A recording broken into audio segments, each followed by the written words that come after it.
Saudi ने चीन को दिया बड़ा झटका। 75,000 करोड़ की डील खत्म। सऊदी अरब की सरकारी तेल कंपनी सऊदी अरामको ने चीन के साथ 10 अरब डॉलर यानी करीब 75,000 करोड़ की डील खत्म करने का फैसला किया है। इस डील के तहत अरामको चीन के साथ मिलकर एक रिफाइनिंग और पेट्रोकेमिकल्स कॉम्प्लेक्स बनाने वाली थी। चीन के लिए ये बहुत बड़ा झटका माना जा रहा है। तेल पर पड़ी कोरोना की मार। सूत्रों के मुताबिक बाजार में छाई अनिश्चितता की वजह से ये कदम उठाया गया है।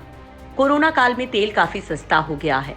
तेल कंपनियों को भारी नुकसान हो रहा है। ऐसे में वर्तमान हालात को ध्यान में रखते हुए अरामको ने इस डील को खत्म करने का फैसला किया है।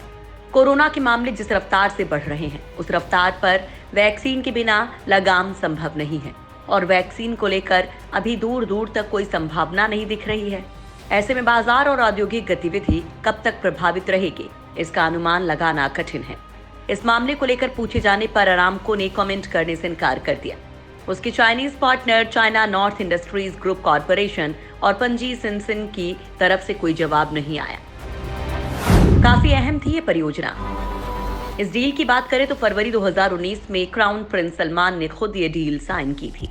इस डील के बाद दो बातें सामने निकल कर आई थी। पहली बात कि अरामको एशियाई बाजार में अपनी पकड़ मजबूत करना चाहती है। साथ ही इस डील के सहारे आने वाले दिनों में चीन बड़े पैमाने पर सऊदी अरब में निवेश करेगा। हालांकि कोरोना के कारण फिलहाल सब कुछ पर ब्रेक लग गया है। सऊदी क्राउन प्रिंस मोहम्मद बिन सलमान चीन के दौरे पर गए थे। इस समझौते पर दोनों देशों ने हस्ताक्षर किए थे। तब सऊदी और चीन के बीच हुए इस समझौते को लेकर काफी चर्चा हुई थी। सऊदी की चीनी कंपनी नोरिनको और पंजिन सिनसेन के साथ मिलकर अरामको पेट्रोकेमिकल कॉरपोरेशन की स्थापना करने की योजना थी। सऊदी अरब 3 लाख बैरल प्रतिदिन क्षमता वाली रिफाइनरी के लिए 70% कच्चे तेल की आपूर्ति करने वाला था। मामले से जुड़े लोगों का कहना है कि चीन और सऊदी भविष्य में इस परियोजना को लेकर फिर से विचार कर सकते हैं। अरामको ने क्यों उठाया ये कदम? पूरी दुनिया में तेल कंपनियों की हालत लगभग एक जैसी है। मांग और कीमत में कमी के कारण उन्हें भारी नुकसान हो रहा है।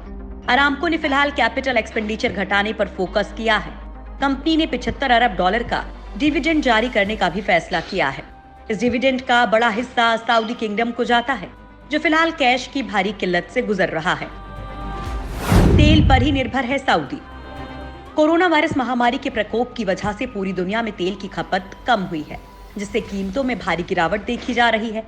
सऊदी के लिए स्थिति इसलिए और ज्यादा चुनौतीपूर्ण है क्योंकि उसकी अर्थव्यवस्था मुख्यतः तेल पर ही आधारित है।